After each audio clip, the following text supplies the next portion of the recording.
Assalamualaikum warahmatullahi wabarakatuh. Kami dari kelompok 6 akan menjelaskan materi mata kuliah ekonomi manajerial yang berjudul Struktur Pasar dan Harga.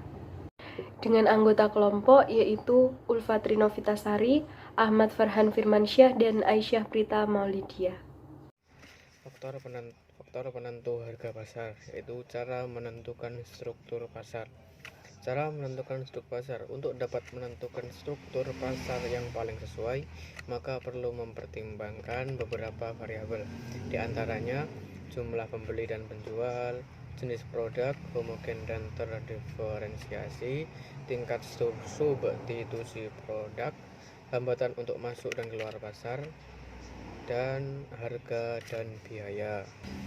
Selanjutnya, faktor-faktor yang membedakan bentuk pasar, yaitu ciri-ciri barang yang dihasilkan, kemudian banyaknya perusahaan dalam industri, kemudian tingkat kesulitan perusahaan baru dalam memasuki industri, dan yang terakhir besarnya kekuasaan perusahaan di dalam pasar.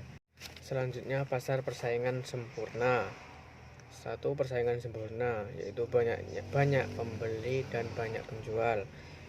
Kemudian pembeli dan penjual penerima harga, produk bersifat homogen, pelaku ekonomi mempunyai pengetahuan atau informasi yang sempurna, sumber daya dengan mobilitas yang sempurna. Contohnya yaitu bursa efek, pasar modal, dan pasar uang. Selanjutnya penentuan harga dalam persaingan sempurna.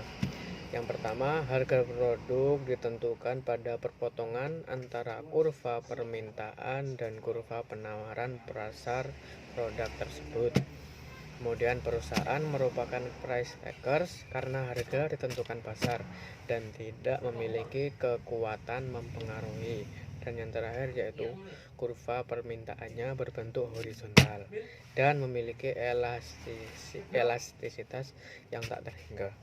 Sekian. Penentuan harga dalam pasar persaingan sempurna. Berikut merupakan contoh soal. Diketahui QD sama dengan 625 min 5P.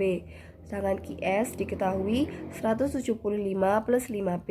Rumusnya QD sama dengan QS. Jadi 625 min 5P sama dengan 175 plus 5P. Diketahui P sama dengan 45. Untuk selanjutnya, P yang telah diketahui tadi dimasukkan pada QD dan QS. 625 min 5P sama dengan 625 min 5 dikali 45 sama dengan 400. Untuk QS, 175 plus 5P sama dengan 175 plus 5 dikali 45 sama dengan 400. Untuk selanjutnya, P dan Q yang telah diketahui tadi dimasukkan kepada grafik. Analisis jangka pendek pada perusahaan persaingan sempurna. Yang pertama, tujuan perusahaan adalah memaksimumkan laba. Yang kedua, dalam jangka pendek, beberapa input bersifat tetap dan menanggung biaya tetap, terlepas produksi atau tidak. Yang ketiga, meskipun dalam jangka pendek rugi, perusahaan dapat beroperasi sepanjang kerugian lebih kecil daripada biaya tetapnya. Yang keempat, tingkat output terbaik bagi perusahaan adalah pada saat MR sama dengan MC, sehingga harga adalah P sama dengan MR.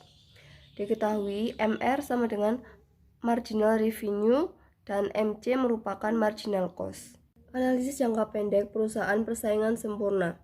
Pada saat MR lebih besar daripada MC atau output, perusahaan akan terus meningkatkan penerimaan totalnya atau TR dibandingkan dengan biaya totalnya sehingga laba total meningkat.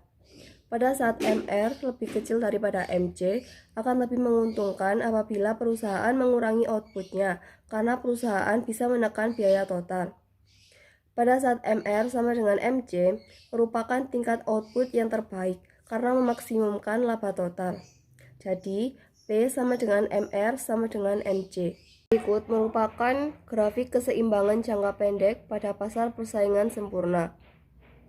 Keuntungan perusahaan adalah pada titik EABC. Perusahaan masih bisa beroperasi karena P masih di atas AVC untuk menutupi biaya tetap dan kerugian lebih lanjut. H adalah titik tutup perusahaan atau shutdown point. Analisis jangka panjang perusahaan persaingan sempurna. Dalam jangka panjang, semua input dan biaya produksi bersifat variabel. Tingkat output terbaik bagi perusahaan dalam jangka panjang adalah pada saat P sama dengan MR sama dengan LMC sama dengan titik terendah LAC. Diketahui P sama dengan harga, MR yaitu marginal revenue, LMC long run marginal cost atau biaya marginal jangka pendek, sedangkan LAC merupakan long run average cost atau biaya rata-rata jangka panjang. Berikut merupakan kurva keseimbangan jangka panjang pada pasar persaingan sempurna. Pasar persaingan sempurna mencapai titik keseimbangan pada saat berproduksi pada titik terendah kurva LAC. Laba ekonomis 0. Pendapatan total perusahaan hanya cukup untuk menutupi seluruh biaya perusahaan, baik implisit maupun eksplisit. Untuk selanjutnya, yakni pasar persaingan tidak sempurna. Yang pertama, yakni pasar monopoli. Karakteristiknya, penjual tunggal dan banyak pembeli. Tidak ada substitusi produk. Hambatan dalam mobilitas sumber daya dikarenakan 1. Perusahaan menguasai sepenuhnya persediaan bahan baku yang dibutuhkan untuk memproduksi barang atau jasa. Yang kedua, paten dan hak cipta. Yang ketiga, memiliki skala ekonomis yang tinggi atau monopoli alami. Yang keempat, adanya hak monopoli dari pemerintah. Contohnya yakni PLN, KAI, dan Pertamina. Penentuan harga dan output jangka pendek pada pasar monopoli. Yang pertama, perusahaan monopoli adalah penentu harga. Yang kedua, karena merupakan penjual tunggal, produk yang tidak memiliki substitusi. Kurva permintaannya D adalah memiliki kemiringan negatif. Yang ketiga, kurva MR akan berada di bawah kurva D. Yang keempat, tingkat output paling menguntungkan adalah pada saat MR sama dengan MC. Yang kelima, penentuan harga terbaik dicapai pada saat P lebih besar daripada MR. Yang terakhir, titik impas. Rugi dan untung tergantung pada ATC, di mana P sama dengan ATC, tingkat harga dan output terbaik. P lebih besar daripada ATC, keuntungan, dan P kurang dari ATC, kerugian. Baik, kemudian keseimbangan jangka panjang pasar monopoli. Di sini dapat kita lihat terdapat kurva jangka panjang pasar monopoli. Dalam jangka panjang, semua input dan biaya produksi adalah variabel, di mana tingkat output terbaik adalah pada saat P sama dengan LMC. Skala pabrik yang optimum adalah saat kurva SATC bersinggungan dengan LAC pada tingkat output terbaiknya. Perusahaan monopoli dapat menikmati laba ekonomis dalam jangka panjang karena dapat menghalangi masuknya pemain baru ke industri. Karenanya, perusahaan tidak perlu berproduksi pada titik terendah LAC. Kemudian grafik keuntungan maksimum. Di sini terdapat gambar dari grafik keuntungan maksimum yang dapat dijabarkan sebagai berikut. Harga pembentuk saat kurva MC memotong kurva MR. Kemudian harga pasar setinggi 0P1. Kemudian kurva MC selalu memotong kurva AC pada titik yang terendah dan besarnya penerimaan total atau TR dari 0P1C Q1 dan besarnya biaya total TC dari 0P2B Q1 dan keuntungan maksimum dari P1P2BC. Pasar monopolistik merupakan campuran antara persaingan sempurna dan monopoli.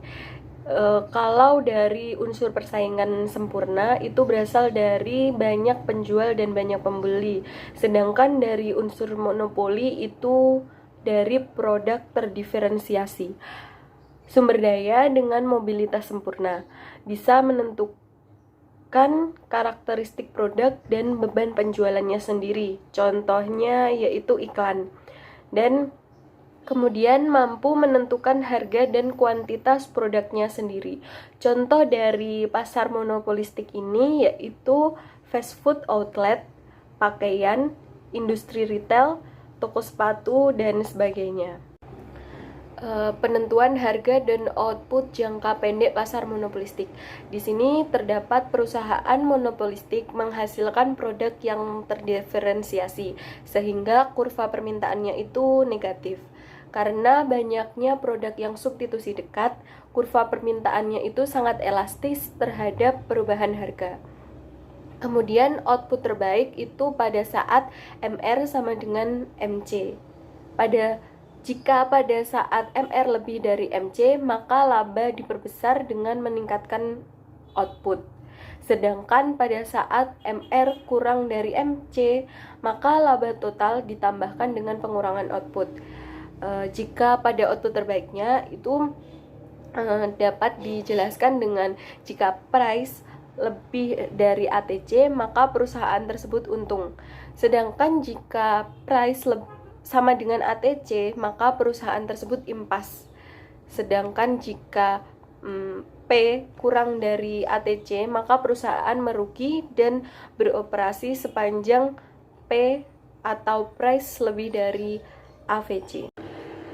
Di sini terdapat kurva keseimbangan jangka pendek dari persaingan monopolistik. Sebenarnya kurvanya itu hampir mirip dengan monopoli, tetapi kurva D pada perusahaan monopolistik itu lebih elastis daripada kurva yang ada di monopoli. Di sini juga terdapat kurva dari keseimbangan jangka panjang persaingan monopolistik. Dalam jangka panjang, semua perusahaan monopolistik itu hanya mencapai titik impas dan berproduksi pada bagian kurva LAC yang memiliki kemiringan negatif. Kita bisa lihat pada gambar yang ada di slide. Kemudian, jika perusahaan pasar dalam persaingan monopolistik memperoleh laba dalam jangka pendek, akan lebih banyak perusahaan yang akan masuk ke pasar dalam jangka panjang sehingga titik keseimbangan pindah ke titik terendah LAC. Kemudian terdapat pasar oligopoli. Di sini terdapat ciri-ciri dari pasar oligopoli, yaitu hanya sedikit perusahaan dalam industri. Kemudian produk homogen atau terdiferensiasi, pengambilan keputusan yang saling mempengaruhi atau interdependence decision. Kemudian ada kompetisi non harga atau non pricing competition. Juga terdapat ciri pada umumnya itu memerlukan promosi atau iklan, dan juga yang terakhir terdapat satu market leader atau pemimpin pasar. Macam-macam pasar oligopoli, ada beberapa, yaitu yang pertama ada oligopoli murni, di mana menjual barang yang homogen.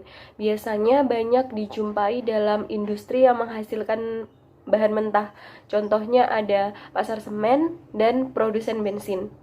Kemudian yang kedua ada oligopoli diferensial, di mana menjual barang berbeda corak. Barang seperti itu umumnya adalah barang akhir. Contohnya yaitu pasar mobil, sepeda motor. Kelebihan dan kekurangan pasar oligopoli. Di sini terdapat kelebihan dari pasar oligopoli, yaitu yang pertama memberikan kebebasan memilih bagi para pembeli. Kemudian lebih memperhatikan kepuasan konsumen karena adanya persaingan penjual. Dan yang terakhir yaitu adanya penerapan teknologi baru. Sedangkan untuk kekurangan dari pasar oligopoli yaitu yang pertama, menciptakan ketimpangan distribusi pendapatan. Yang kedua, sulit dimasuki atau ditembus perusahaan baru. Dan yang terakhir yaitu dapat timbul eksploitasi terhadap pembeli dan pemilik faktor produksi. Di sini terdapat 3 kurva pasar oligopoli. Yang pertama ada kurva permintaan oligopoli, dan yang kedua terdapat kurva MR dalam oligopoli, dan yang terakhir yaitu kurva keseimbangan perusahaan dalam oligopoli. Sekian pemaparan materi dari kelompok 6 tentang struktur pasar dan harga. Mohon maaf bila ada kesalahan.